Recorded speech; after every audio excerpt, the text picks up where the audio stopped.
how's it going? So I wanted to talk to you again about some working mom stuff.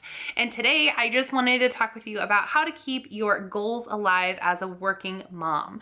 So as we all know, and in videos that I've made about being a working mom before, it takes a lot of balance and it takes a lot of personal drive, I think, to balance both motherhood and working and doing a great job and excelling at both of those things. So that is not like to toot my own horn. That's actually to kind of like give you guys out there props, because any of you guys who are working moms, especially those of you who are working single moms, because you are doing the job of two parents, to be honest. I am in awe of any of the single working moms we have out here. So let's just go ahead and talk about how to keep your goals alive as a working mom. So the first thing that I do to keep my goals alive and to keep myself focused on productive things, or at least I try to, I know we can all get sucked into this, is to limit social media. Now, I mean like personal social media. So social media can be a great way to connect with, you know, your favorite YouTubers, your favorite mom bloggers. It can be a great way to connect with friends and family, but it can also be a big time waster. I cannot tell you how many hours I've spent watching YouTube videos when I should have been doing the dishes when the kids weren't home or when they were in bed or something. And this is not to say that working moms don't deserve like a few minutes to like put our feet up and relax, but I knew I should have been doing something and I chose to kind of procrastinate anyways. So maybe it was something that I needed, but for me, limiting my time on social media or even like setting a timer really helps me to stay focused and to keep a productive frame of mind. Because I'm the kind of person that once I sit down in the evening and start watching a movie or watching TV or being on social media, I'm done. I'm done for the day. And so if I can keep myself going just a little bit longer, it really helps me to accomplish my goals. The next thing that I do to accomplish my goals as a working mom is to lean on my spouse. If you are not someone that has a spouse in your life, you need to have a support person in whatever capacity that is that you can lean on. So this might sound like common sense to a lot of people, but I feel like, and I don't know if this is true for everyone, but I feel like even with a partner living in my house, I often try to take on everything.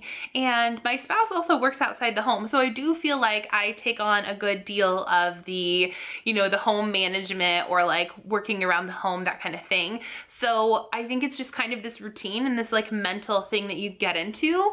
And also I don't know, maybe biologically, and I know this is true, biologically women are kind of programmed to be nurturing. Taking care of our home and taking care of our kids is something that biology tells us that we should be doing. So I think kind of taking the lead on that is something that moms do. So if you are a working mom, it might feel a little bit like backwards to be asking for that support.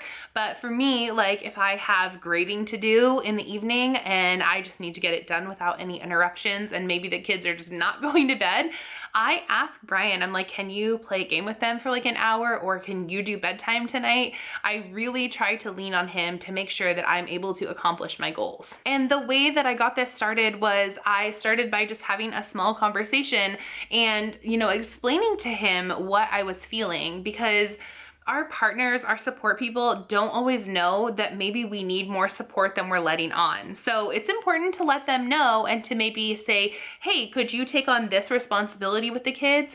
And who knows, it might even open up a new bonding experience for your spouse or your support person and your kids. The next way that as a working mom, I keep myself motivated and working towards goals is that I make a list.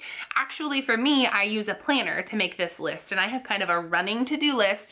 And if things aren't accomplished, I move them over to the next day, because while it kind of gives me satisfaction to check things off my list, I don't always get it done because I am not super mom and sometimes things don't get done, and that's okay. But I find that it really helps me to write out what I want to accomplish in either the next few weeks, the next few months. You could even do week to week, however works best for you. For me, writing it out or even having a running list on my phone has been really helpful. So just having those goals written out in a list keeps them at the forefront of my mind and keeps me focused focused on what I need to do. And then, you know, not only writing down these goals, but also having some action steps that are smaller tasks that can kind of break those goals up into chunks. So for example, when Delilah was a baby, I wanted to get my master's degree in teaching. And so the first step in doing that was to go to an information session. Then the next step was applying. And then the next step was to schedule my classes for each term and attend those.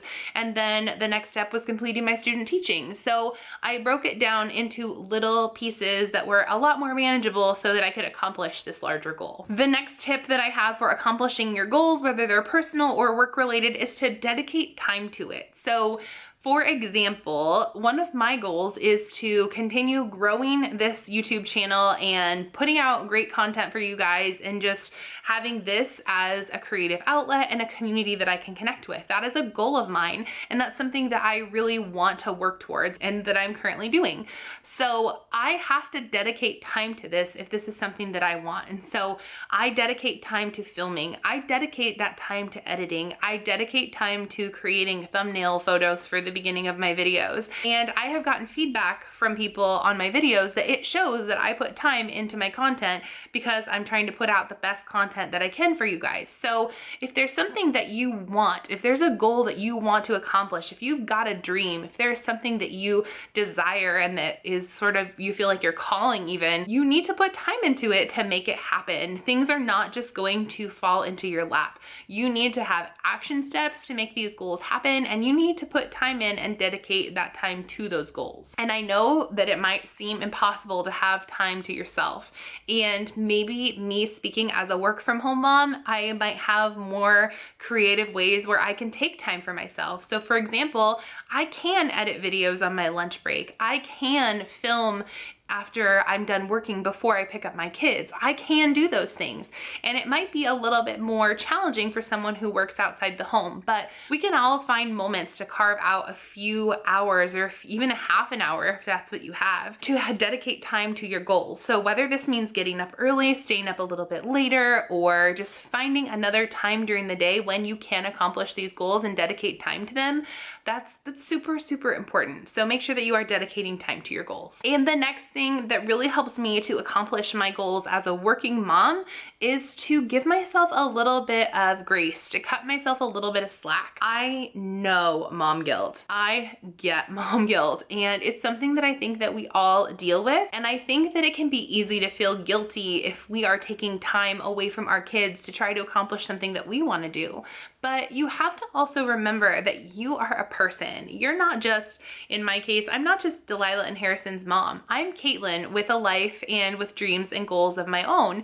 And so meshing those things with my family and also with my work is important. And if I don't have things that fill up my bucket, that's kind of a term that I use, is to fill up my bucket. It makes me happy. It fulfills me. I don't think that I will be able to be as good of a mom if I don't have things where I can be creative, where I can take time and kind of decompress. And I think that's really important. And as the daughter of a working mom, I never felt neglected when we had to have a babysitter come over, which was actually kind of rare because my parents had a schedule where my dad would work in the day, so my mom was often home with us when we needed like school things or whatever, and then my mom worked at night. So they had kind of an interesting setup that way. But I don't think that your kids will ever feel neglected. In fact, they might really like going to their babysitter. It might be a time when they get to play with other friends they don't get to do at home. They might have different rules there and experience different adult time and different ways to interact with adults. They might end up being more independent because they have to advocate for themselves and sort of get their voice a little bit earlier. So I don't think, and I've never heard from my kids either, that they felt neglected going to a babysitter. I have heard them say sometimes that they want more time with me, but I think that it's also about that balance. So when your kids are saying things like that, then you make that time. But I don't think that it's ever necessary to make yourself feel guilty or to like put your own dreams on the back burner just because you are a working mom. There is always room in your schedule, trust me, I know, to make time for yourself. And so whether your goals and dreams are personal side projects, I call it my little side hustle, or whether it's work related, or maybe it's going back to school, whatever your goals are, I don't think you should ever feel guilty about trying to accomplish those goals. And your kids will see you as a happier person. It will make you a better mom, and it will teach your kids that they can go after their dreams no matter what kind of things they have going on in their life as well. And then the last thing that you need to do to accomplish the goals in your life as a working mom is don't ever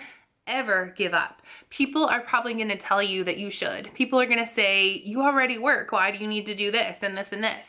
Or doesn't that take up a lot of your time? Doesn't it take time away from your kids? People are going to already try to beat you down. So don't do it to yourself. Don't ever give up. Don't ever feel like you don't have time or resources or whatever, because if you really want something and you're going to dedicate the time to it, it's going to happen. No matter what things you have going on in your life, if there's something that you want and you really are truly committed to that, then it's gonna happen for you. So if you have any tips about accomplishing goals, feel free to leave those down in the comments below, especially if you are a working mama. And if you guys would like to connect with me outside of YouTube, I am over on Instagram, Twitter, and Facebook. If you're new here, don't forget to hit that red subscribe button below before you leave. And if you are not new here, don't forget to hit the notification bell next to the subscription box. It will keep you in the know, and so you'll know every single time I post a video. And by the way, you guys, have fun today.